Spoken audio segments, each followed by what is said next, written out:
Menodong, Gibran hingga Raffi Ahmad, jejak nenek Palembang yang minta 200 juta rupiah ke Ivan Gunawan. Siapa tahu Raffi Ahmad mau belikan ibu mobil. Raffi, bolehlah Raffi, ibu baru pulang dari Jakarta. Viral kembali rekam jejak Oma Nino, nenek asal Palembang, Sumatera Selatan yang viral bertemu Ivan Gunawan hingga tagih uang 200 juta rupiah, namun ditolak.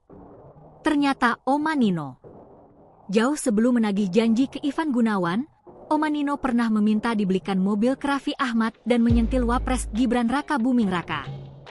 Hal itu lantaran video terbarunya di TikTok Oma_Nino pada 20 Januari 2025. Secara terang-terangan meminta Raffi Ahmad membelikannya mobil listrik mewah seharga 419 juta rupiah.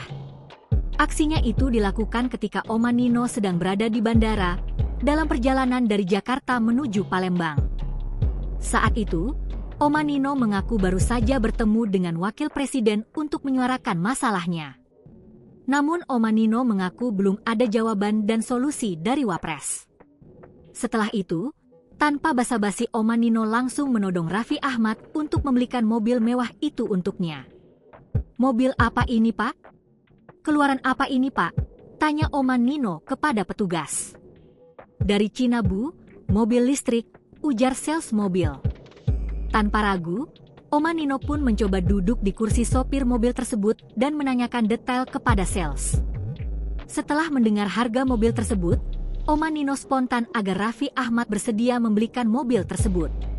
"Mudah-mudahanlah, siapa tahu Raffi Ahmad mau belikan ibu mobil BED," ucapnya dalam video yang diunggah di TikTok. Oma Nino juga menyebut dirinya mungkin membeli mobil itu bila tanah miliknya laku terjual. Hingga saat ini belum ada respons dari Raffi Ahmad terkait permintaan Oma Nino tersebut. Karena aksinya yang ringan meminta bantuan ke artis itu, tak sedikit warganet yang heran.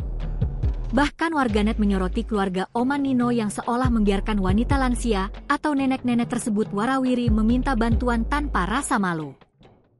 Download Tribun X sekarang, menghadirkan lokal menjadi Indonesia.